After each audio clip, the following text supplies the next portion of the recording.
PSL is going to resume from today, और आज से ग्रुप स्टेज के बाकी मैचेस और प्लेऑफ मैचेस खेले जाएंगे। And I be very honest, पिछले जितने भी मैचेस हुए इस साल के पीएसएल के, मैंने एक भी उनमें से नहीं देखा, because honestly there was no interest in watching cricket at the moment, क्योंकि नेशनल टीम की इतनी गंदी परफॉर्मेंसेज रही हैं इन द रिसेंट ईयर्स कि आपका पीएसएल देखने का दिल नहीं करता ऑनेस्टली। चाहे वो 2025 की चैंपियंस ट्रॉफी हो, या 24 का टी20 वर्ल्ड कप हो, या 23 का क्रिकेट वर्ल्ड कप हो, अब इतना डिसअपॉइंट हो गए थे कि बस हो गई थी। But after the recent developments in the country, there is a renewed passion in everyone for Pakistan, and that includes cricket as well. तो आई गेस एक तरीके से फ़र्ज़ बन गया था पीएसएल को दोबारा देखना। तो आज हम पीएसएल की बात करने वाले हैं, जो पीछे सारा हुआ सीन, जो कि मैंने नहीं देखा, but will try to cover it. और आगे हम बाकी के ग्रुप स्टेज के रिमेनिंग मैचेस की प्रेडिक्शंस भी देंगे। अभी जो पॉइंट्स टेबल पर सूरत हाल है वो ये है कि Quetta is on top eight the moment with 13 points. Second पे कराची है सरप्राइजिंगली 10 पॉइंट्स के साथ 9 मैचेस खेलने के बाद, और थर्ड पे भी इस्लामाबाद है with 10 points after 9 games, but with a worse net run rate than Karachi. फिर फोर्थ पे अभी लाहौर कलंदर्स है 9 गेम्स 9 पॉइंट्स। पांचवें नंबर पे पिशावर है 8 पॉइंट्स के साथ, लेकिन उन्होंने मैचेस भी 8 खेले हैं। एंड लास्ट पे कोयटा है, मुल्तान है जो कि बाहर हो चुकी है। कोयटा तो ऑब्वियसली क्वालिफाई कर गई है, बट मुल्तान इज आउट। और अब हम प्रेडिक्ट कर लेते हैं बाकी के मैचेस, जो कि आई गेस 4 ग्रुप स्टेज के मैचेस रह गए हैं, और उन पे काफ़ी क्रूशल मैचेस हैं, क्योंकि जो नंबर 2 और नंबर 5 का गैप है that is only about 2 points. तो ऑनेस्टली कुछ भी हो सकता है, एनी वन कैन क्वालिफाई। 2 से आप डायरेक्ट 5 पे स्लिप कर सकते हैं, 5 पे आप डायरेक्ट 2 पे जंप कर सकते हैं। So it's going to be very close. पहला मैच जो आज खेला जाएगा that's going to be between Peshawar and Karachi, obviously Pindi में है। आइड से कि मैंने गेम तो नहीं देखी ऑब्वियसली कोई, but having a look at the squads, I'd say कि कराची का squad is much better. And उनके पास आमिर जमाल है, जो which could be very important in my opinion, क्योंकि पिंडी के अंदर ही does well always.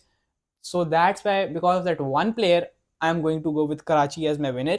And then the next game, the day game on Sunday, it's going to be Multan and Quetta, जो कि पिंडी में ही खेली जाएगी। वो मेरे ख्याल में कि मुल्तान मैच निकालेगी due to unavailability of few of Quetta's important international players, और वो अपने बाकी लोकल्स को भी थोड़ा रेस्ट देना चाहिए, क्योंकि प्लेऑफ्स के लिए वो क्वालिफाई कर चुके हैं and they would want to risk any injuries going forward. अगला मैच जो उसी दिन रात को खेला जाएगा, Peshawar versus Lahore, that is going to be very important in terms of the race for playoffs. And I think यहाँ पे Lahore is going to lose and Peshawar will win this, and they find themselves in a good position after losing to Karachi. और last game जो होगा group stage का, that will be between Islamabad and Karachi, really important game. But I think Islamabad will win just because of their home advantage, और उनका काफ़ी poor form रहा है। Like I think पिछले 4 मैचेस वो हारे हैं अपने। So I think they will bounce back, क्योंकि उनका स्क्वाड इतना केपेबल है, और उनकी जो रिप्लेसमेंट्स आई हैं वो काफ़ी स्ट्रॉन्ग हैं as compared to other teams. जहाँ तक मुझे याद है, आई थिंक द साइंट Rassie van der Dussen, Alex Hales and some other players as well, which could be very crucial for them.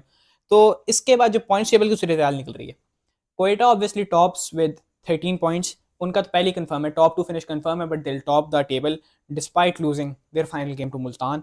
Second पे कराची फिनिश करेगी विद 12 पॉइंट्स। 12 पॉइंट्स इस्लामाबाद के होंगे, but they'll come third, because उनका जो net run rate है that's not better than Karachi. So अब that will put them third. और फिर जो टीम फोर्थ आएगी, that will be Peshawar, and they will continue their streak of making the play off for every single season for the 10th year in a row. And unfortunately, Lahore Qalandars will miss out on playoff this year once again, and it will be a big disappointment, क्योंकि अभी तक तो playoff की race में हैं, but they will choke and bottle this. और मेरे ख्याल में यही फाइनल 4 टीम्स होंगी, Quetta, Karachi, Islamabad and Peshawar. So good luck to all teams. Hope यही करते हैं कि अच्छी क्रिकेट देखने को मिले, स्पेशली हमारे लोकल प्लेयर से, क्योंकि पिछले काफ़ी सालों से डिसअपॉइंटमेंट्स हमें देखने को मिल रही हैं। लीग्स में अगर अच्छा परफॉर्म करते भी हैं तो इंटरनेशनल पे परफॉर्मेंसेज डिलीवर नहीं हो पाती। तो अब उम्मीद करते हैं कि यहाँ से चीज़ें बेहतर होंगी, एंड होपफुली मैचेस भी अच्छे होंगे। अल्लाह हाफिज़।